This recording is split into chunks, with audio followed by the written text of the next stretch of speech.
Hello, this is Matt on the Moon Lambeau channel. Ripple CEO Brad Garlinghouse has publicly stated that the lawsuit that they're engaged in against the SEC is going to cost Ripple somewhere in the neighborhood of $100 million.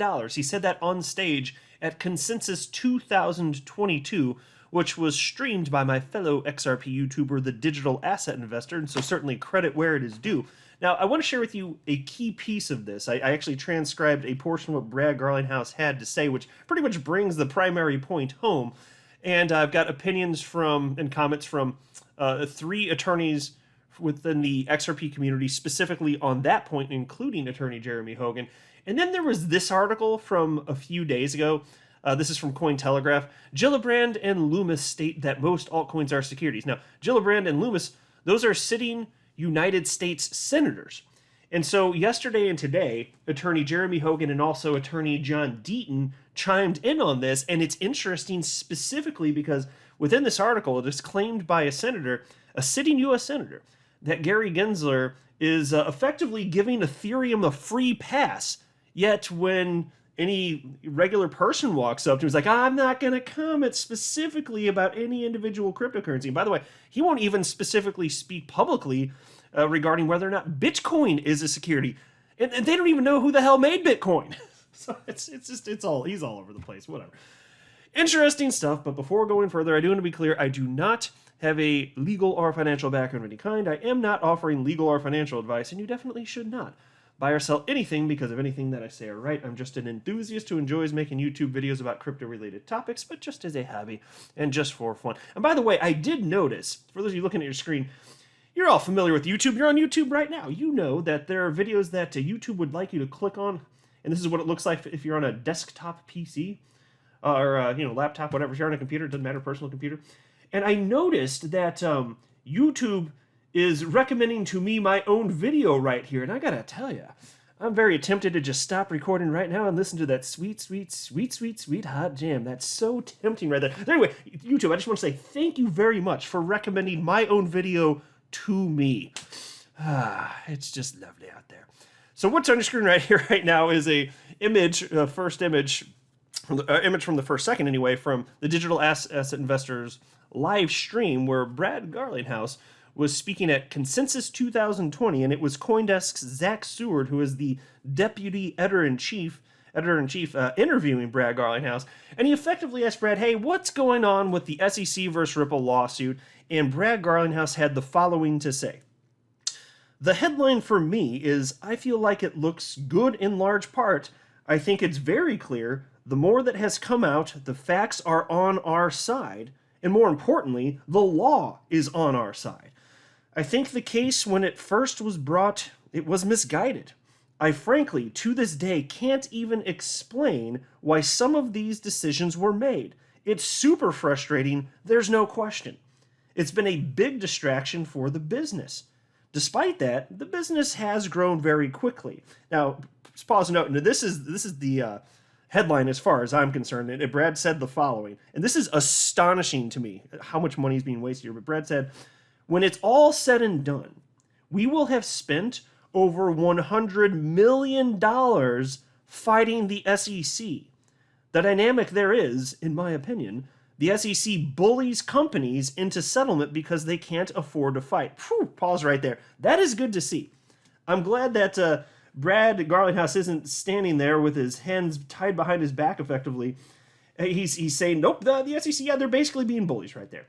$100 million freaking dollars? This is absurd. Now, thankfully, Ripple effectively has more money than God. In fact, Brad Garlinghouse, I believe it was Brad anyway, publicly stated, I want to say in January of this year, that at that time, they had $1 billion with a B, $1 billion in the bank. Now, that's amazing. If he literally means it's in the bank, though, not necessarily the most fiscally responsible if you think about it, because inflation is absolutely insane. If you look at even just year over year, the U.S. Bureau of Labor Statistics reported that it was up 8.6% year over year. So if you're talking about $1 billion, look at the amount of purchasing power you just lost. Look at how much money was actually wasted. So I hope he doesn't literally mean in the bank account, but some large companies, they actually do have absurd treasuries when it comes to United States dollars. So I don't know. But anyway, that's an aside. The point here is the SEC, Brad Garlinghouse is absolutely correct, hitting the nail on the head. They actually are completely behaving, well, unethically, certainly, and outrageously. And the end effect is, though, it's actually harming the investors that the SEC is sworn to protect. And then Brad Garlinghouse said the following. It's the rest of his quote. The reason why the fight is so important isn't just for Ripple. It's really for the whole industry. For the United States to remain competitive and really, hopefully, eventually a leader in crypto, I think it's incredibly important that we get this resolved in a way that's constructive for the United States ecosystem around crypto. Well, ain't that the truth? And I'm still optimistic for the future. The SEC is so off base in the vast majority of their assertions regarding crypto. I don't see how they get away with this. And the more time passes, the more people that elevate to in stature and in terms of being in high places in the United States government, the more of them have exposure to crypto, and they're not going to let the SEC get away with all of their asshattery. So crypto is here to stay, period. It's just a question of, in particular in the short term, how much damage will be done and what will that mean in terms of the United States being a leader in this space. Because if this thing continues to get away, you might reach a point where there's escape velocity and the SEC just can't, and the United States rather, can't catch back up to where it should be, frankly. Now, Attorney Jeremy Hogan, who of course runs the very popular YouTube channel Legal Briefs, on this he had to say, $100 million in legal fees? I gotta bump up my hourly rate. Yeah, no kidding, right? You gotta wonder, what are the hourly rates for these people? I don't even want to know. Was it $500 an hour? Is it $1,000 an hour? It's something absurd. Well, I'll tell you what, though, when you're talking about like Mary Jo White and Andrew Seresny, both of the SEC, like Mary Jo White, mind you, she was literally running the SEC. She had Gensler's job, and she's defending Brad Garlinghouse, Chris Larson, and Ripple. I assume that's not cheap, but they do, I think, have the best representation legally that they possibly could have had. And then there's a gentleman named Bill who is an XRP community member and attorney, and on this topic he said the following. And more consequences of the SEC and Gary Gensler acting in bad faith, costing Ripple $100 million in legal costs. The SEC is a blight on United States innovation. Australia's securities regulator should end any bilateral arrangements it has with the SEC and keep its distance. $100 million in legal costs. To put that number in perspective, it is about the same as Sologenic's entire market cap. The SEC has contributed to those costs with an unethical campaign of delay, which is unheard of for a plaintiff. Golf clap for you there, Bill. 100% hitting the nail on the head.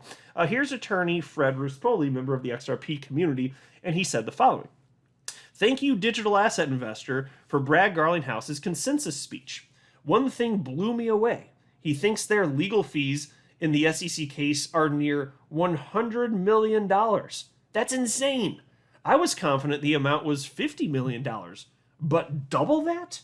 That has to be in top 5 for legal firepower SEC has ever faced. So look, the good news is here, folks, that the SEC is accustomed to winning. I guess in most cases, although part of it, what I'm thinking when I say winning is they bully entities that they're suing and people they're suing. They bully them into settlement, which is just pure capitulation, of course.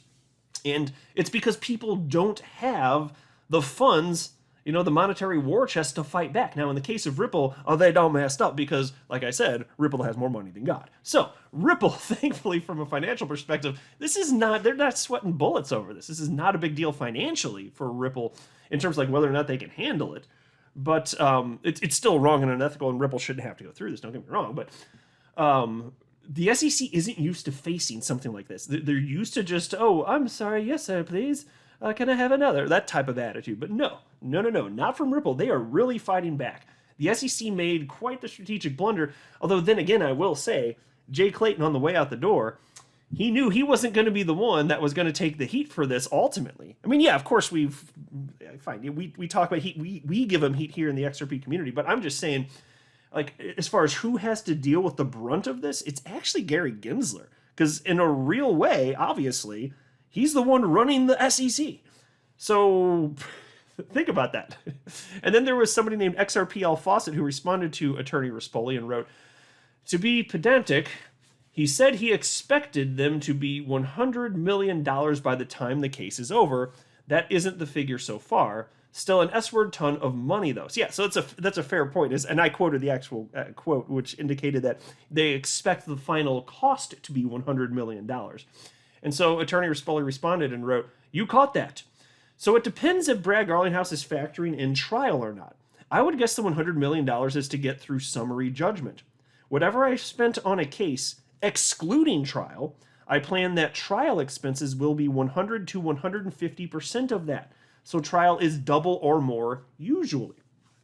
And that's the tweet. So if that's the case, and none of us know technically for sure, but that might mean that if there is settlement, maybe it's going to be more like $50 million. If it really is typically half of expenses for a case that occurs during the trial portion of it. So who knows? Maybe they'll get lucky and it'll actually be less of this. I still think that settlement's more likely than anything else, but we'll see how this whole thing shakes out.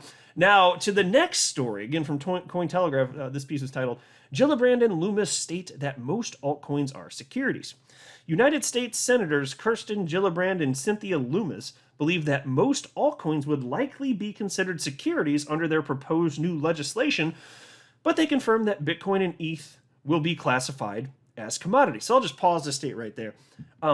I don't know what the data is. I haven't seen any actual data on like the degree to which the roughly 20,000 cryptocurrencies that are currently in circulation right now are centralized versus decentralized. Then you have to go, okay, what's the litmus test for that? Who's even creating this? Is there a bias there? And I'd be curious about all those things. So I don't have a firm opinion on this, not 100% anyway.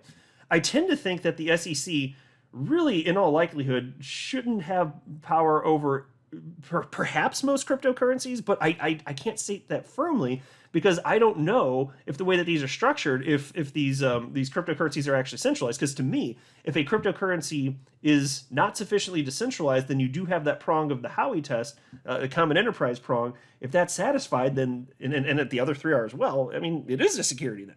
If this is something where money's just being raised, I can be convinced that some cryptocurrencies actually are securities and they fit that mold. But a huge factor, which the SEC doesn't like, and I made a video about this the other day, is common enterprise. It's inconvenient for the SEC because if they're sufficiently decentralized, well, then the SEC has no power over any of this. They literally don't. That's such a key factor here, which is why they're pretending like that prong of the Howey test just doesn't exist here.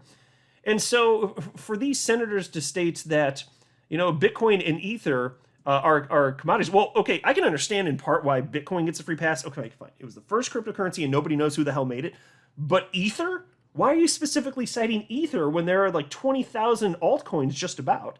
Specifically Ether, and you're not talking about others? Why is Ether continuing to get a free pass from people at the highest levels of the United States government? That's a little bit troubling here. Anyway, the piece continues though. Loomis and Gillibrand both agreed with United States Securities and Exchange Commission Chair Gary Gensler's assessment that most cryptocurrencies are securities under the Howey test, with Gillibrand stating the following. And check out this quote. This is kind of mind-blowing.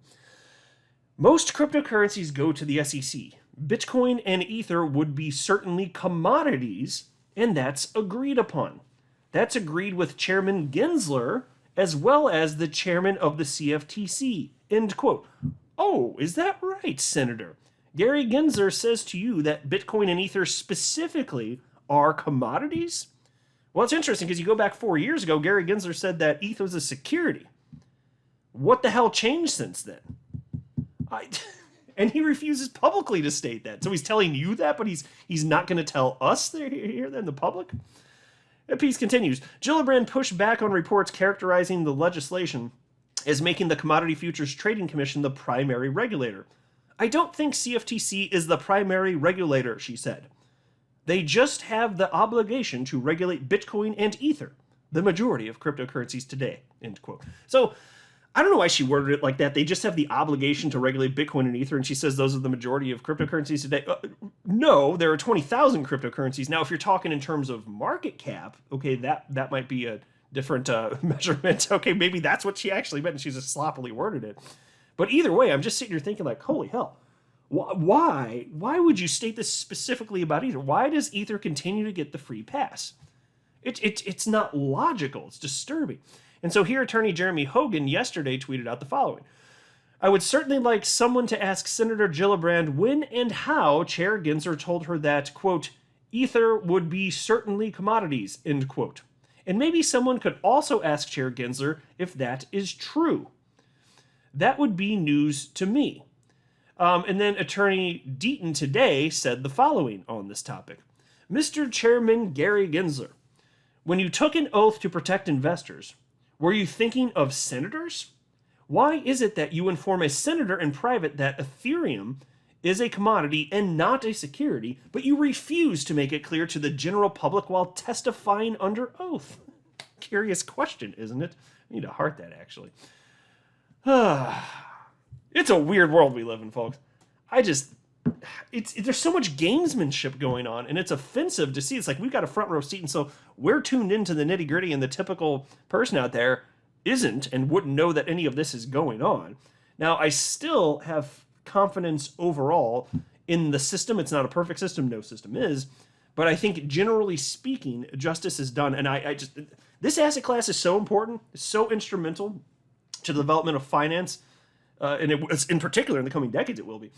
I don't think the United States will perpetually bungle it, but certainly has to this point.